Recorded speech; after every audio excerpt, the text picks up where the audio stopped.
All right. Hey, everybody. So this won't make any difference to those of you on the podcast feed, but that would be the audio podcast feed. But for those of you who are watching live or who like to watch live or would like to watch live, we're on Blab now. Talking to you. So we're on Blab, which is we tried it last night for the Ask Us Anything, and it took a while to get used to, and I don't think we liked it immediately, but definitely warming to it. There's no way for us to do like a private. Usually we like to get warmed up ahead of time without people seeing us, and we can't do that now. But otherwise, I'm kind of digging it. I like can be here live. I like the live interaction. I like that. I like the comments. There's a lot I like about it. I like the dueling high fives. That's all pretty cool. Yeah, that's going to get distracting. So we'll have to see how this goes, and I can definitely see this being something where we have to adjust because we'll be constantly noting the high fives, and it'll just become a thing, and then we'll start being distracted by questions, and that'll be a thing. So we don't want that.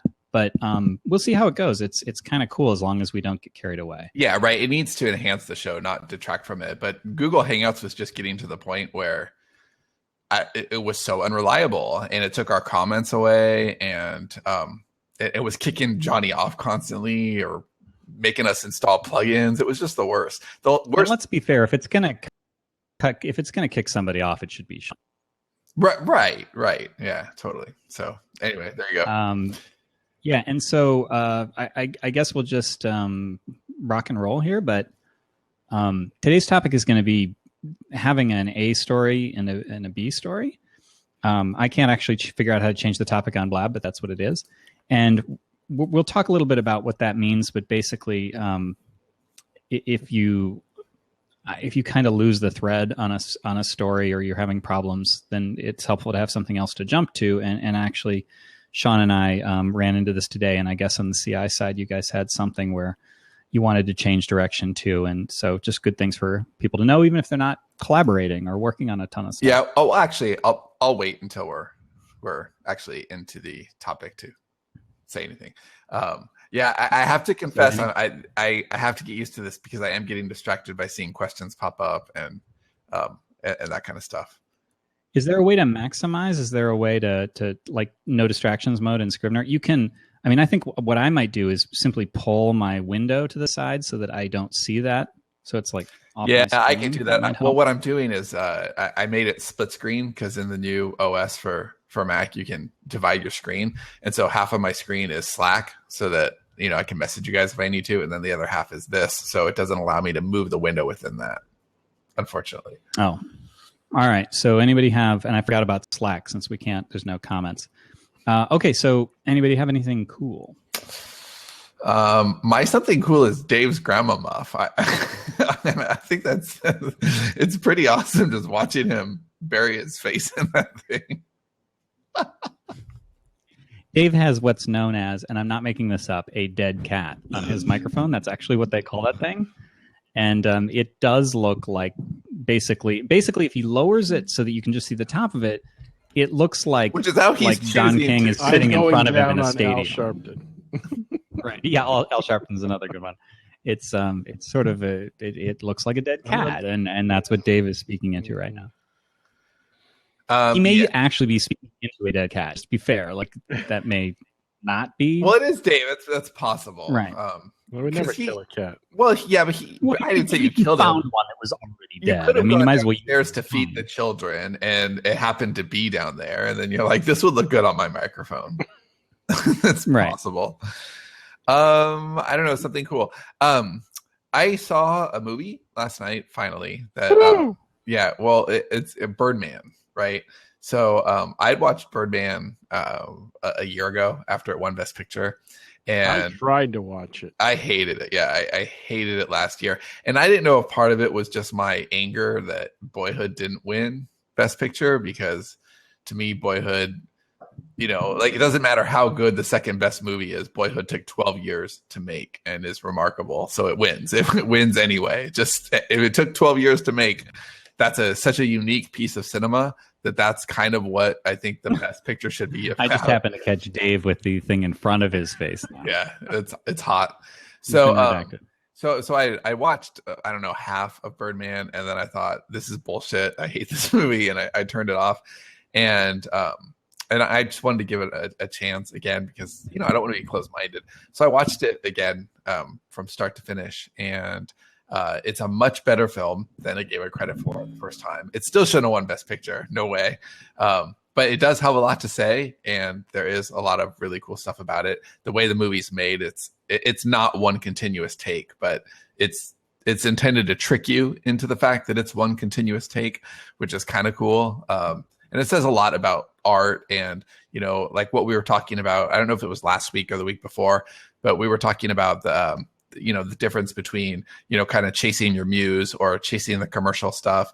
And that's essentially what the movie is about. The main actor, Michael Keaton, was Birdman, like a riff on his time as Batman, right? But he was Birdman for 3 sequels, one of the biggest movie stars in the world. And then now he wants to make something serious. He wants to make serious art because no one takes him seriously. They just think he's a hack actor. And so he's in kind of the final act of his life and career. And, and he's trying to reconcile all of that. And he has a lot of self-doubt that he is a hack. And there's a lot of weird magical realism stuff going on. And it's a strange movie, and it is rewarding if you see it through to the end. It's just not Best Picture. All right. Well, mine is that next week. That's for us, literally. It's not for you if you're on the audio. We are having actually it is if you're we are having our 200th episode, because this is $199 whether you watch it live or not. I've discovered that's how it works. It's still $199 whenever you watch it. So episode 200 is next week. Yay. And we will be doing that in prime time. I don't have it in front of me. Jesus. This used to be the primary Dave time, but no. Now I'm going to bed early now. Time. Yeah, but how long is that going to last, really? Hey. Well, we're talking about... send my cat after you.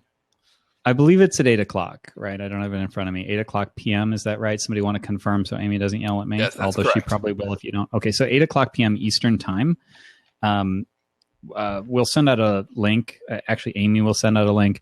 She'll create another one of these, the Blab that we're talking about. So it'll be interactive. If you want to watch us live, you can hop in and comment and give us high fives and yell at us and so forth. And but that'll be live, and it's Thursday. So today is Friday the 19th, and that will be Thursday the 25th at 8 p.m. Eastern. Again, if you're on the audio, it's already over. So too bad. But you can listen to it.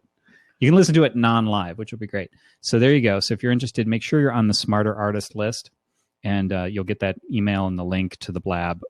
And how would they be on the Smarter Artist list? Where would they go? That would be at 99designs. What? Oh wait, no, that's a different link.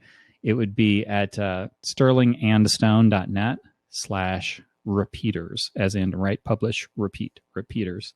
And just make sure you're on the list, and we'll let you know. So there you go. That's mine. It's a cheat. I don't have anything else cool, but that's pretty cool. 200 episodes. You should ask Cindy if she believes that it's been 200 episodes. Yeah, we made that joke earlier today. Yeah, 200 episodes. That is made it yesterday on the Ask Us Cindy. That is pretty monumental. No, I mean me and Cindy made that joke again. Yeah, it is pretty monumental. I'm excited. I think next week is going to be fun, and we have a couple of cool giveaways too, which are exciting. Yeah. Dave. So I'm going to tell a quick Dave story since we're in between things here. No, I'm back if you want to. Well, so yesterday, Dave, we sent out an email to the CI list, which was it was pretty awesome. It was a great email. It was basically just he described I had described the day. Okay, so we have this story called Karma Police, which comes out, and we have 3 books already written. And a couple of weeks ago, Dave got an idea for a hook for kind of where something can go in the story, and I just love it. I just think it's just so smart, and it's just such a great idea. And so I described it as 1,700 pounds of fuck yeah. And in the actual email to the CI list, Dave, repeated that. He said, Sean described it as 17 pounds of fuck yeah. And so we got a complaint from a a goner. Well, and he's not a goner. Somebody who was on the list. Actual goner would complain. Yeah, right. No goner would complain. And this person just basically said that profanity doesn't belong in art or newsletters or existence. And so Dave wrote an 1,800 word reply. 1,307 words. 1,307 words. Sorry. No, okay. 18 would be a little too much. Reply, and then he read it out loud to me, and it was awesome. And I don't know how I'm going to do this, but I thought, man, that's a great way to get Dave to write. Like if I can somehow piss me off, if I can trick him into just sending emails that somehow relate to story. Now I haven't figured this out, but I'm going to devote quarter two to coming up with some sort of beats that's totally ninja. Dave doesn't realize he's writing a book. I just need to find his right trigger points and send him one email at a time. And then over like, I don't know, maybe a 6 or 7 month period, I have to be really, covert about it so he doesn't know. And he'll forget all about this, so don't worry. If I could do this over 6 or 7 months, I think I could have another book in the bag. It's funny. I wrote more in email yesterday than I did on my actual fiction because I got another letter later. Oh, I know. I'm not kidding. I got another letter from somebody complaining that we aren't on that Karma Police, the Jumper book isn't on Kobo, and don't you care about your Kobo readers? And I had to explain why the book isn't on Kobo, that basically, our short stuff doesn't sell there. And why are we going to, it doesn't sell anywhere else other than Amazon. And even there, it doesn't sell a lot, our short stuff. So we may as well go with KDP Select rather than lose money and bleed. I mean, I'm not going to be a martyr for my art. So. Yeah, so that's my new plan. Wish me luck. I hate that argument because usually it's a very superior argument. Usually you don't just get I don't like you swearing. It's usually like you don't, because if they're being backhandedly flattering, they'll say you're good enough that you don't need to swear. You're too Bullshit. good for that. No, I'm not. Right.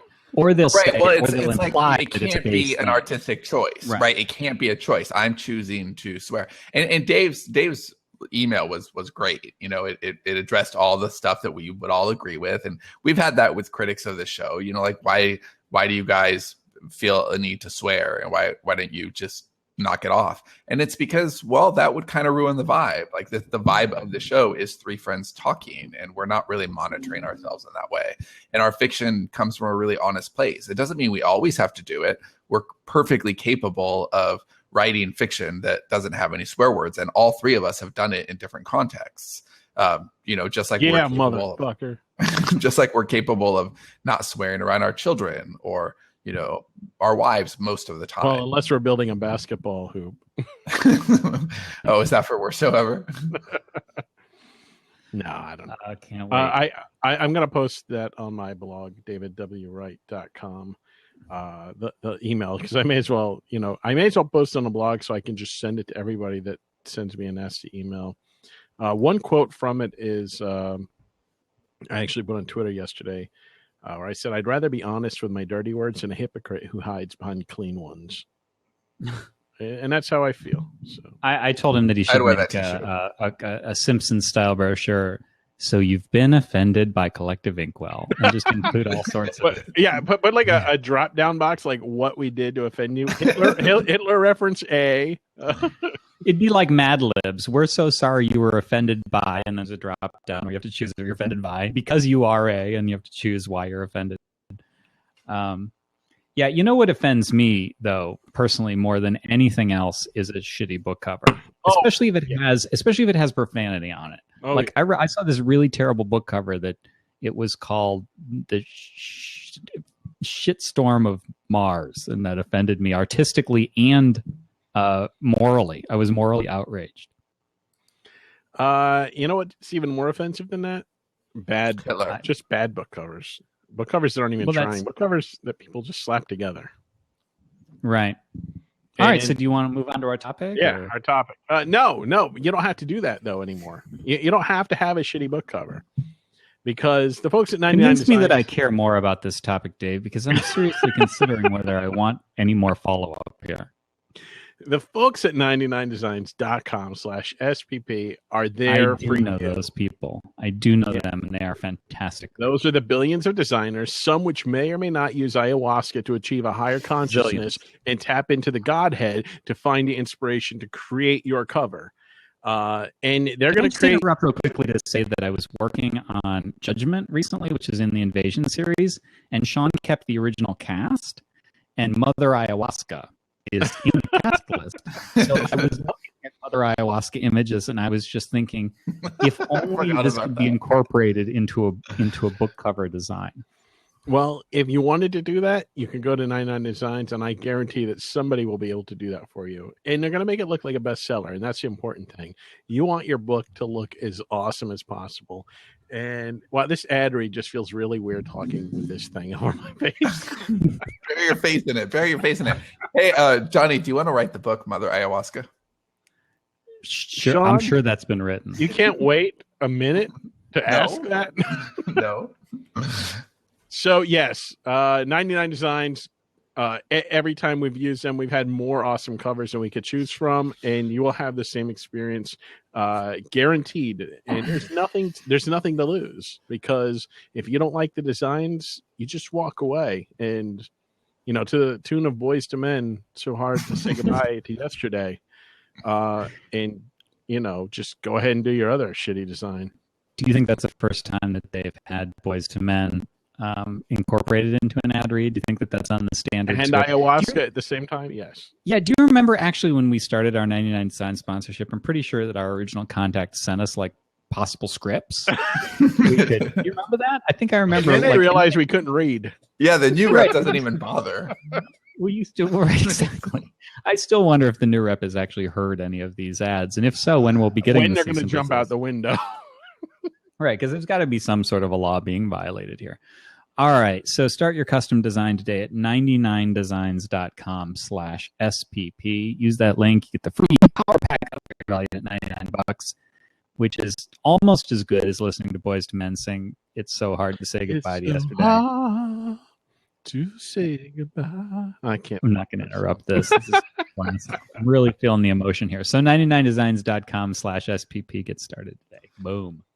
So before we start, I want to say hi to Anita, who I see in the comments, and I haven't talked to Anita in forever. Hi, Anita. Just Anita? You aren't going to say hi to anybody else? Well, I haven't talked to Anita in a long time, and I see her there talking to MG on, and so hi. That's all. All right. Excellent. What were we saying about the sidebar? Yeah, really. That's why I said before we get started, and now I'm going to ignore it. All right. Okay. He's ignoring all of you, everybody. All right. So I won't be. I care. A story. Yeah, that's right. Well, Dave actually said on the Ask Us Anything, he said, you guys can ignore it. And since I don't want to hear what you guys have to say anyway, I'll just pay attention to it. Yes. Dave will do the other thing. You guys are doing the A story for this podcast. I'm doing the B story. Oh, look at that, tying it into the topic. That's why I'm a professional. Wow, that's a high five right there.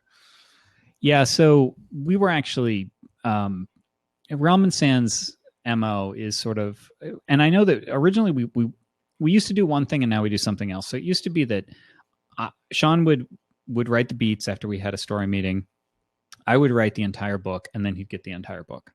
And what happened at some point was there were certain stories where Sean had to follow kind of close behind me. I think it started with Fiction Unboxed, actually. Yeah, it did. It did because there was a time pressure. It did because of the time pressure, and then we followed it with Axis, and then it was just necessary. It was just too complicated. Yeah. So the idea was that when I hit a snag as the draft writer, that we would be able to then have a meeting and hash it out so that I could continue writing the next day. And but that was like the exception. It was like the ideal was we weren't going to do that. And it has slowly become the case that is kind of our norm. And so Sean is usually a few days behind me. Not distracting at all, Dave, giving me the high fives. I do appreciate your love, though. But I ran into a snag today with Judgment. And so it's Friday. We're recording on Friday. And so I said, if you want to meet this weekend, then we can hash this out and I can start on Monday. And then I thought and I said, well, wait a minute, that seems to be becoming our default. And now the whole point was that we didn't want to have everything be such a time pressure that we would need to immediately have a meeting, especially at non-ideal times, because our normal meeting is on Tuesday. And hence this show topic idea.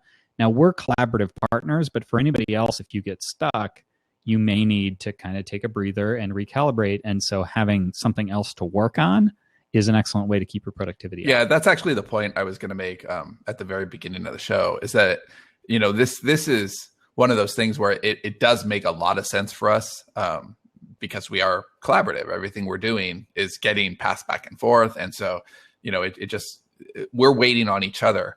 But I think that even if you don't have a collaborator and you're just, you're independently working on everything, there's still a tremendous amount of value in sometimes stepping away from a project and steeping and really figuring it out. Like, you certainly want to do that in between drafts, because once you're done with, one draft, you kind of need to let it breathe before you go immediately back into it, because you'll see things with a little more perspective. But sometimes the problems in your story are the same, and you can kind of hit yourself against a wall and just get frustrated. And, I think we've long maintained that writer's block can come from not being excited about your story or not knowing where it's going to go. And even if you have, an outline, like the problem that Johnny had in the story, the beats were there, but we decided in pre-production to do something a little bit different. And so it invalidated that section of the beats. And so the characters basically have to have something to do at this particular point in the story. And we can't just have them wandering around or, shopping Whole Foods. like they have to do something specific. And so we really should talk about that. But we have 3 days before our next meeting. So this is the perfect time to just jump to a B story. And if you have kind of two stories like that, you have an A and a B, and you can, and the B story doesn't take precedence. Like, in my mind, it doesn't make sense to have two A stories. You really do want an A story and a B story, so that you can just dabble with the B and then go straight back to the A, because otherwise it might be too easy to get totally distracted and become immersed in your second story and then like lose sight of your first story. And then that defeats the purpose. This is also something. Go ahead, Dave. It's also something that network television does. They balance like 2 different or 3 different stories within an episode of something, and I don't know how much of that is by design for the story and how much of that is out of necessity, with the demands of just putting together a show on a weekly basis and having like teams of writers working on something. Yeah, I mean, I'm actually not a huge, like, we've actually toyed with this before. And if you're an SPP diehard, you've probably heard us talk, at least Sean and I, about the A story, B story idea for a while. And I'm not in love with it fully. And the reason is and so we may modify it, and this may actually work better for you. We'll have to see. Is the trick with the B story for me is, and I think this is true for a lot of people, is I sort of rely on momentum. So taking the extra time does hurt me a little on the A story, especially if it's over a weekend, because now I'm going to have 4 days where I'm not writing Judgment. So I'm going to lose the thread of Judgment a little bit. I'm just going to be a little less fresh on it. But conversely, on the B story, if you only hit it every once in a while, it's going to be kind of a fragmented experience.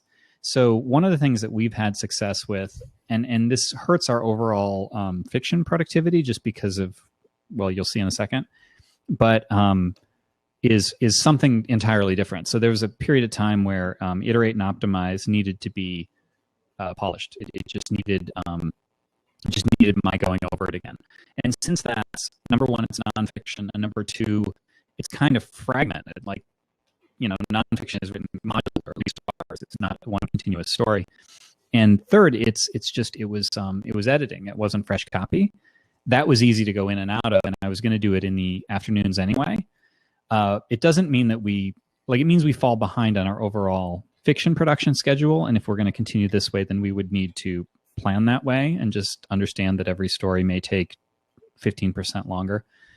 And right now it'll probably be polish on the Ruby Room, which is something else I need to do. So I like the idea of doing something else, but my problem right now is partially just the fact that I'm in shitty productivity mode anyway because I'm moving and it's kind of stressful. But there's value in that all alone, just knowing like you're very self-aware. I mean, you've said a lot lately. I'm not at my best right now. Like I'm a little bit less than I want to be. And it's a lot harder right now. It's very, I want to quit a lot. Because the question, actually, this started, and I know this isn't really A and B story, but I think this stuff is all related. The question actually started this morning with, an early morning Slack. What do I do? Should we meet this weekend? And basically, it's like, I think Johnny was kind of wanting to know if he should, man up and just write harder, essentially, or whether he had kind of permission to jump to something else until Tuesday. And it's knowing, we've talked about fences so many times. I think that's really important. Knowing who you are and what you can do at any given time kind of dictates your flow. And if like one thing that I think is a pretty good thing to jump to, like, let's say you don't have two novels going on, a short story, is kind of cool because it's isolated. You can write that story and come back to it, especially if it's in the world that you're already inhabiting. So let's say, for example, we talked about sideways stories as freebies that you can give to your readers as, bonuses. Let's say you have a sideways story that could take place in your narrative and you're stuck on your narrative. You don't quite know where to go. You don't quite know what to do, but maybe you can just write this little short story that's something different, in the overall story that you're trying to tell. But it can kind of serve the purpose of killing time a little bit while you figure out where your other story needs to go. But it also may help lead the way. It's possible that by telling the sideways story and staying in the same world, you might be opening boxes in your mind that kind of, stoke the fire a little bit. You could also write, if you don't have stuff in the world, you can do, emails to the store or sales page copy or product descriptions. What Sean said was actually super accurate with what was going on with me this morning is, number one, I know that I'm, it's the marshmallow test. I just don't have willpower right now. I'm just not,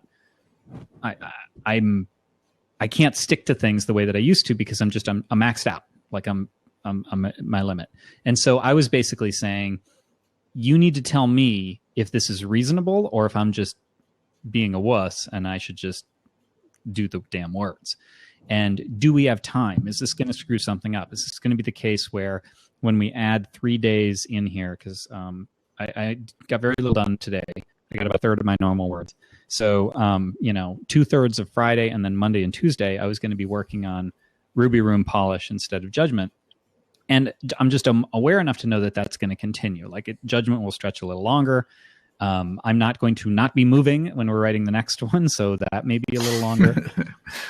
And so I just need to know that. And is it okay? And this is where a partner is good. But I think if you're by yourself, you need to just be self-aware enough to stop and say, well, am I just quitting because it's hard? Which is the way I felt. I thought, because when I thought about, can I just stop for the day? I was like, oh, that sounds great. Like, that sounds awesome. How does it feel in my gut? It feels great. But it might have just been like, it's giving into eating the cookie unjustifiably. And that's basically what I was trying to answer for myself. Right. And I think that is kind of essential in this, is to understand yourself and understand your motives and being honest with yourself too, which it's not just enough to kind of know where you're coming from. It's to, because let's say the reverse was true, because we actually have built a lot of flexibility into our schedule for the first time since we started writing, really. And that's been great. And we actually do have the time where we could take a few days here and there within Judgment's production. So it's not a huge deal. But let's say it was. Let's say we would have had to move a pre-order on Amazon or something. We were really to the wire. Which I don't even think you can do. I don't think they will let you move an Amazon pre-order. Right. They will like the first time, but we've already had to do it a couple of times, and we're Kobo and iTunes, and I think Barnes and Noble will let you, but not Amazon. yeah, they're real flexible. Amazon is not. They're in fact kind of bitchy about it. They'll send you these passive aggressive emails. Right. Those are great. So yeah, it is something that you kind of want to stay on top of it and make sure that you're making the right decisions, because the danger here is that, oh, well, this feels hard, I'm going to jump to something else. And that's the resistance. You're doing that because, you don't have a legitimate reason, but because it gets hard. And sometimes writing is hard. So you need to find that balance, because sometimes, something is hard because that's part of the process and you need to work through that. Sometimes it's hard because you don't know where you're going and you have to figure that out. And that is a good time to take a step back and maybe, there's something instructive there that you understand your process a little bit better, and you need to take a little more time in the pre-production and planning part of a story. But either way, just kind of having something ready so you don't lose the time, I think, is the big takeaway here. So if okay, I'm starting this project. If I run into a snag, I'm going to have this thing that I can go to. What was the snag on the CI side that you were mentioning? I think it was more of a wanting to change direction. It wasn't a snag at all. It's kind of Dave's wiring. Whatever Dave's working on, he wants to work on something else. Right, Dave? Do you want to talk on that at all? Yeah. No matter what I'm writing, like I'm thinking of the next thing or something else. Maybe even something I can't write for a year from now. But like whatever it is, it's difficult for me to stay on track with one project. And I think some of it is, resistance when a project is, going difficult. I didn't have much trouble with Karma Police, really, at all, that I remember anyway. Sean might remember it differently because he has a memory and I don't. But yeah, like with Available Darkness, it's a bit rough going for certain things. And I'll just start thinking, like when I thought of the twist for the Karma Police series, I was like, oh, I wish I could just write that right now. So yeah, it is what it is. It's how I am. And I'm also the same way with, when I'm writing, sometimes I want to be drawing comics. And when I'm drawing comics, I want to be either drawing another comic or writing. So I don't know. And I think that's instructive too, because with you have to know yourself. So, with Dave, it would be really dangerous. Like this happened during our last story meeting, and we were talking about the hook for Karma Police. And I said, I bet you want to, like, he wasn't bitching about it at all. I said to him, I bet you want to switch over to Karma Police right now, don't you? And he said, oh yeah, I totally do.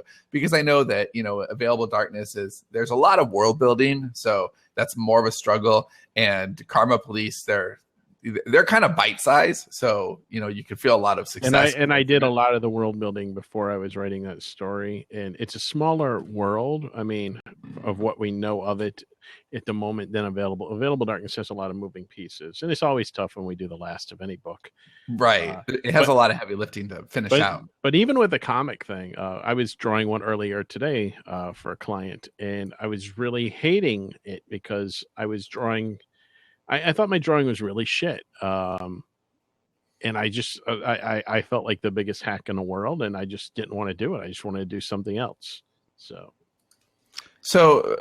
when Dave said that, hey, of course I want to be writing Karma Police, I didn't for a second suggest, well, maybe you should. No. Because as much as I like it's very important to me for Dave to be excited about what he's writing, and it's kind of essential for CI to kind of have that momentum. I also know Dave, and I know that if he starts writing Karma Police, Available Darkness will die. Yeah, it will. It will. Right, it will just die. And so you kind of have to know who you are, and that's why and that's the danger of 2A projects, right? Because Karma Police is an A project, Available Darkness is an A project. So jumping from A to A, very, very dangerous. But let's say he would have a Dark Crossing short story because he's truly, truly stuck. We need to wait until a story meeting, but we don't want to lose, word count. Like stay in the in the flow. So Dave knocks out a Dark Crossing story in between our meetings, then that would work. But going from a project to a project, dangerous. Yeah, I think that we've set this up as A projects and B projects, or would anyway, if I could change the title of the Blab, which I can't. So there's that. But I think that what this really is this is really know yourself. So Sean beat me to it. That's entirely true. On the CI side, you know not to indulge the whims as much. Whereas on our side, maybe we would, because we're a little bit less like that naturally. But I think, I just keep thinking of my unique situation right now. Like when we sort of plan this editorial schedule, usually we have pretty much, well, at least 6 months, and we know production, like this is what we're going to be doing, and it's to the wire. It's, well, this is going to be a 15-day project, and so then on the 16th day we're doing this, and that's going to be a 10-day project, and then on day 26 we're going to be doing this, and so there's really kind of no fudge room. But for the first time ever, it's sort of like, well, we know we want to finish the Invasion series, and there's some other little things, but that's kind of it, and we'll just see where we go from there. And that has been perfect, because I just don't have the oomph right now, and I could fight it, and I could just say, okay, I'm just going to slave through this. But I think that what, at least with my temperament, permission to quit, what that does is it preserves quality rather than encourages sloth. So for me, quitting early is probably a good thing. For other people, it might be a bad thing, and you might say just keep on and persevere, and that is the resistance. But one of the things I said to Sean today is I said, I only got a third of what I want, and this whole these past 2 weeks I've barely gotten half of what I want. Like it's a little over half of what I would have normally have liked to have done for 2 weeks. But I said, but what we have, I'm really happy with. Like I am. You'll see when you read it, Sean, like yesterday's words and the first part of today's words, I really like it. Like I really like where the story's going. But then it just kind of ran out. And I could try to think around it, and I could try to work through it. But that's usually the stuff that takes longer to edit. It's more throat clearing. So what's the point? And let's not even say story. It's project is better, because for us, I don't think it is story.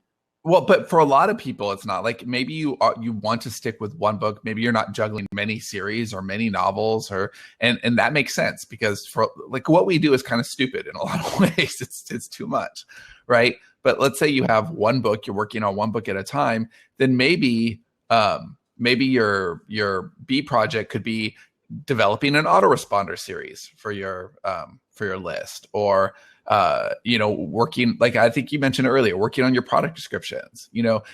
Pick a project that moves your business forward, and just tell yourself ahead of time, when I run into a wall here, I'm gonna go move to here, because it's like a lot of habit building and a lot of like really productive behavior is just about making your decisions ahead of time, and not, allowing your mood to dictate it. So let's say you haven't set that stuff up ahead of time, and you hit a wall in your story. Oh, then you spend the next 2 hours on Facebook, because why not? And you'll regret that, because that's what gets, things not done. And then 6 months later, you think, I still don't have an autoresponder done. And that's kind of silly. Maybe, move over and start outlining a new story. Maybe there's been a story tickling in the back of your head, and you're not going to sit down and write that, but maybe you can build a character or two, or, This does serve a lot of masters, because at least for us, I thought of it a second ago when Sean said you're 2 years later and you don't have an autoresponder, because that's literally what we've done.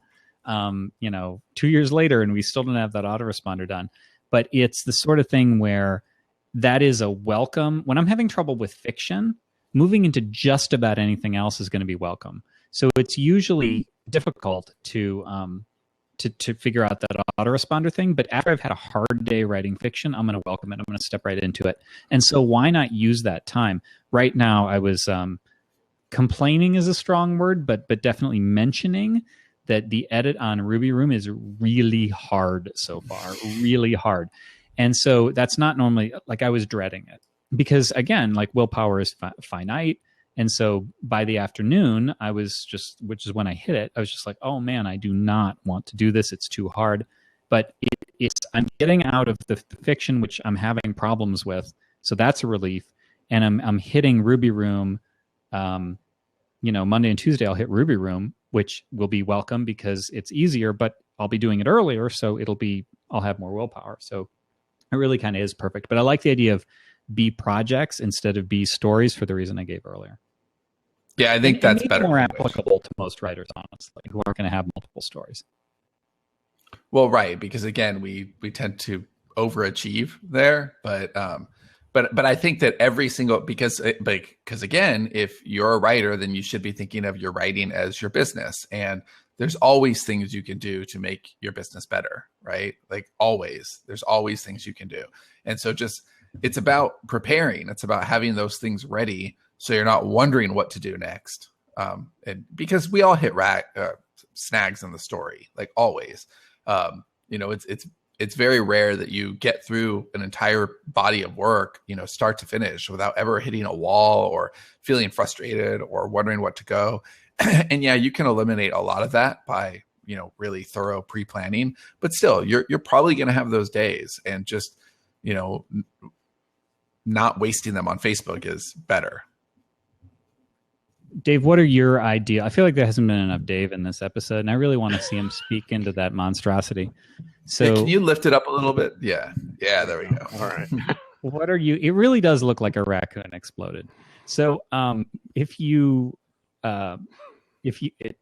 just so distracted. What do you use as your B go-to, or do you not allow yourself a B, like because you know that you're too squirrely?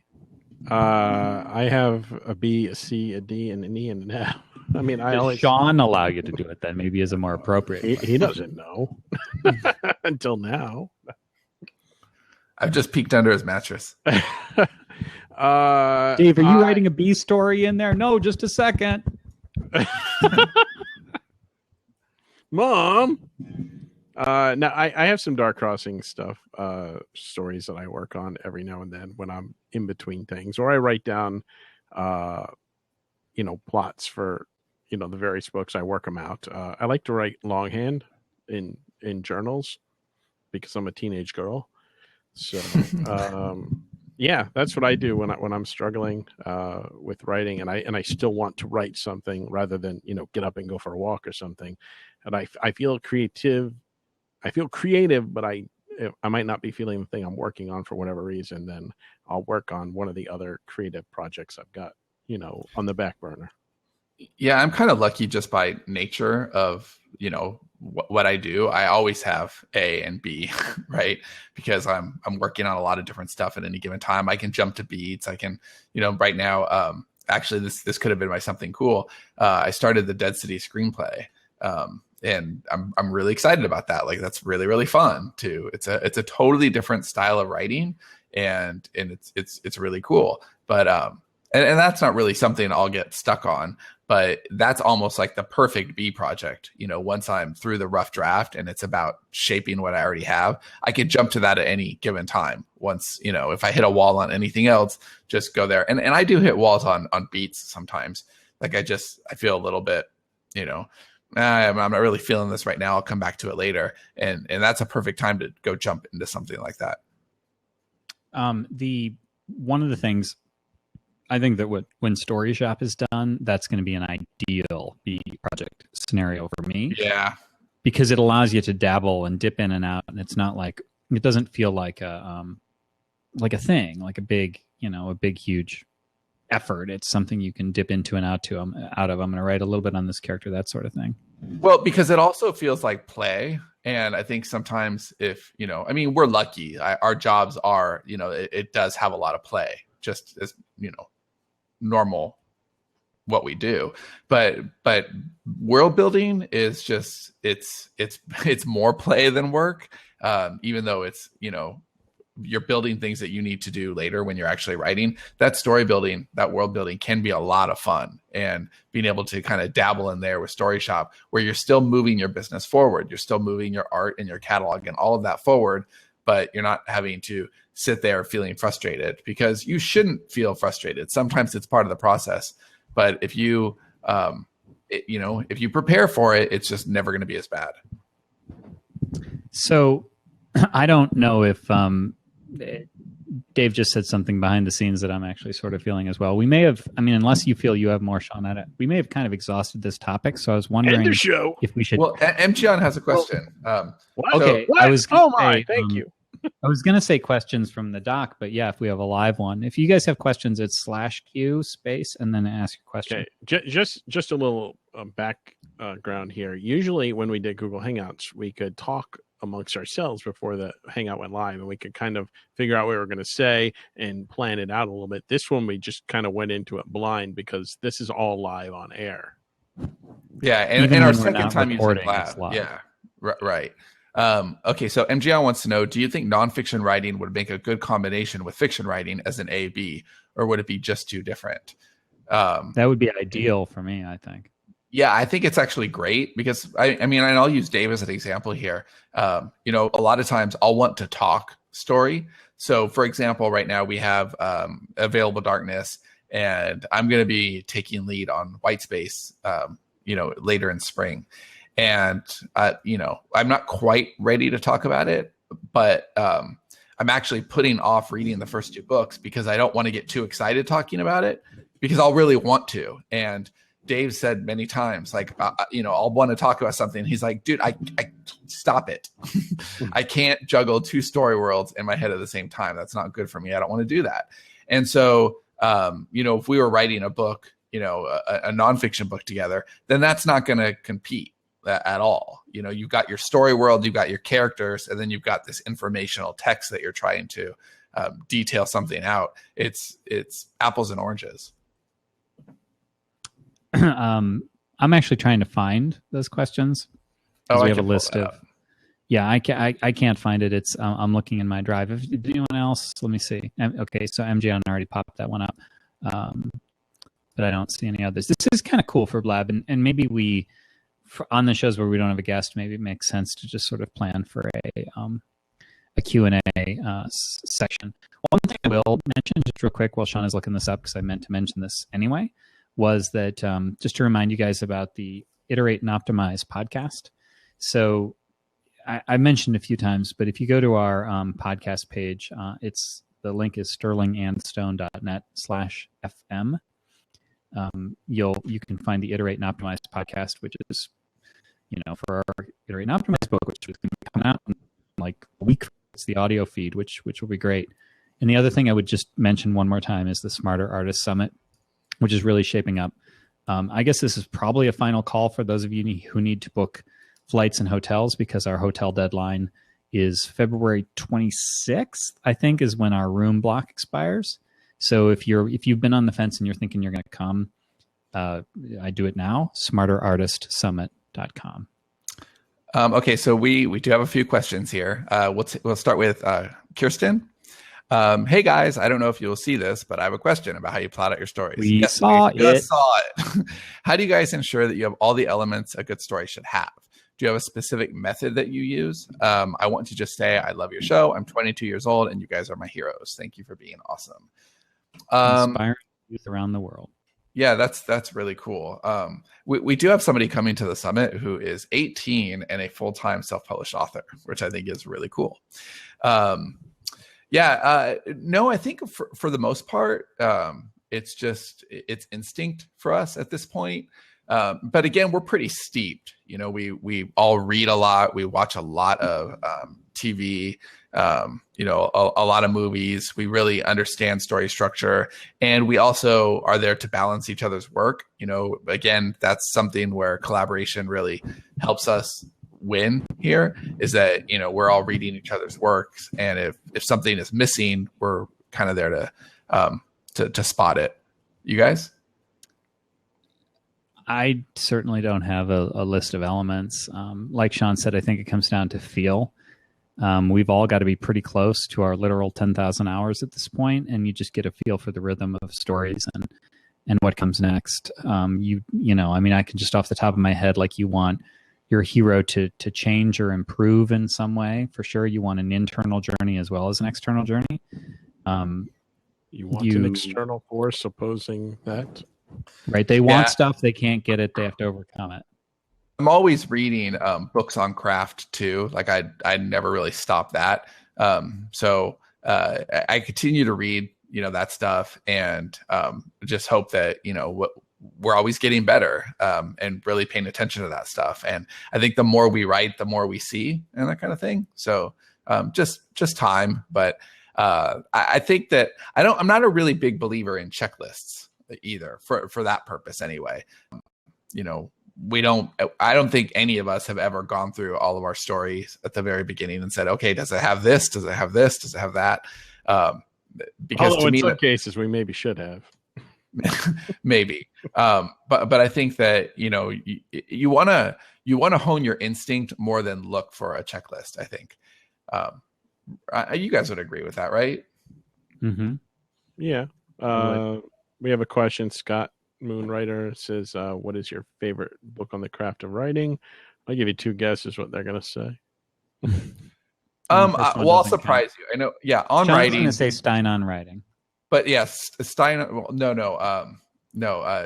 Techniques for the Selling Writer by Derek Swain, or Dwight Swain, I think his name is. It's very dry. It's so dry. But I've read it. Than this. It's drier than that. Yeah, but I've read it 3 times, and I always pick up something new from it.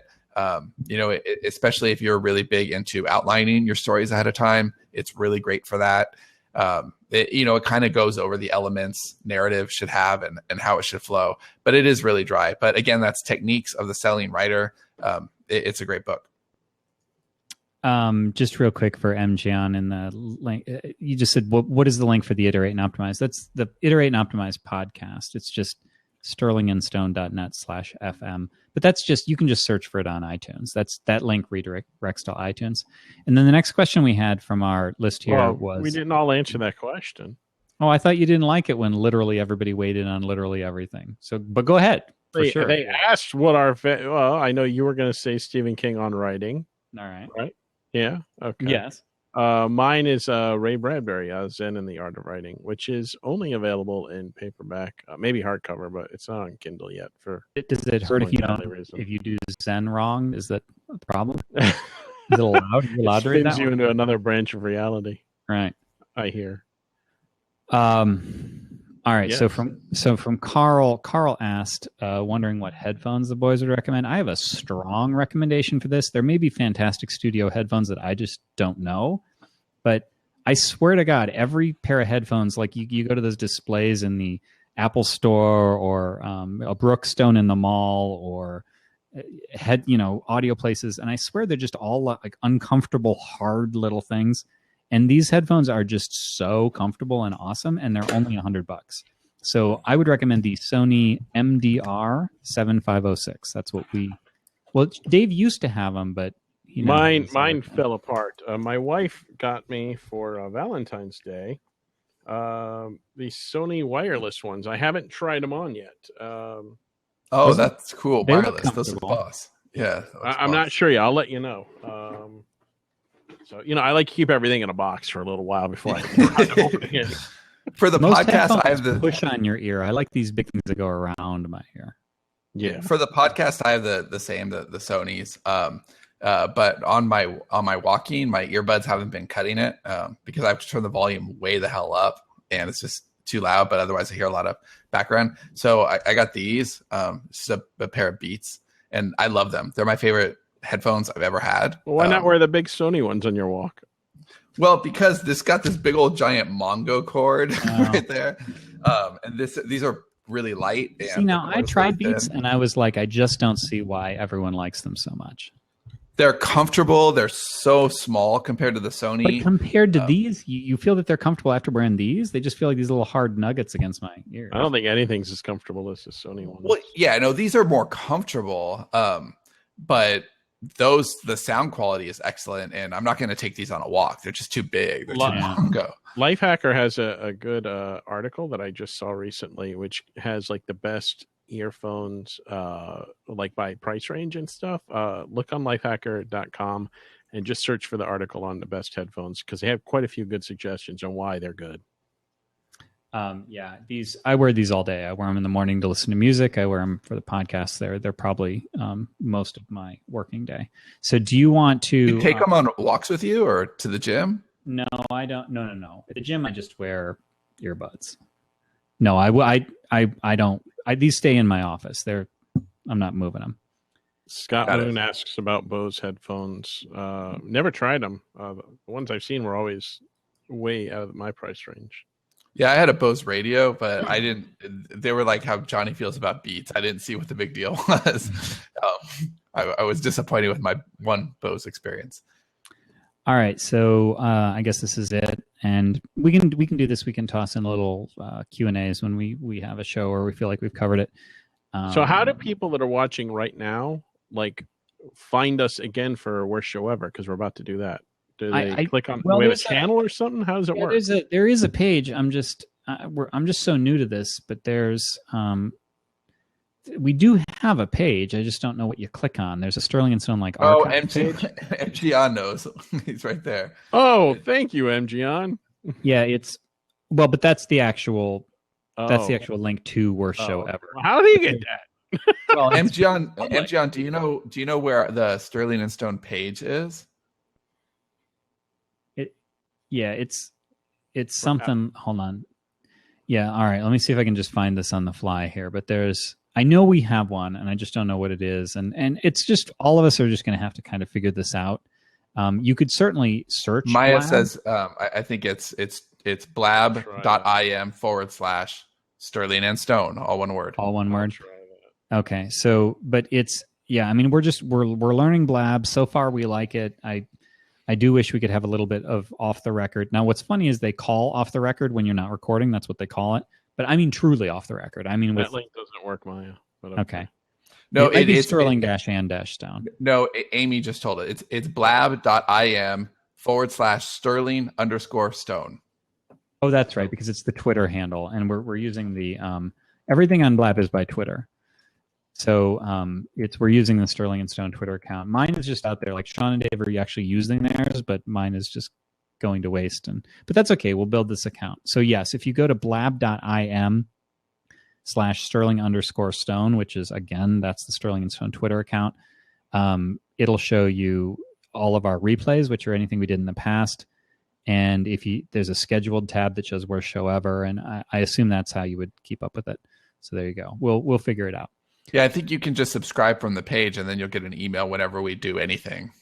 I don't see that you can subscribe, but we can figure that out later. So thanks everybody for listening. And if you want to watch Worst Show Ever on Blab, that'll actually be a really good one, I think, to have on Blab because interaction there is encouraged. Yeah, for sure. Please interrupt us. Please interrupt us. Because otherwise we're just going to do the show and you know what happens when we do that. So thanks everybody for listening and we'll catch you next time. Bye. Thank you. And then of course the PS is that those of you who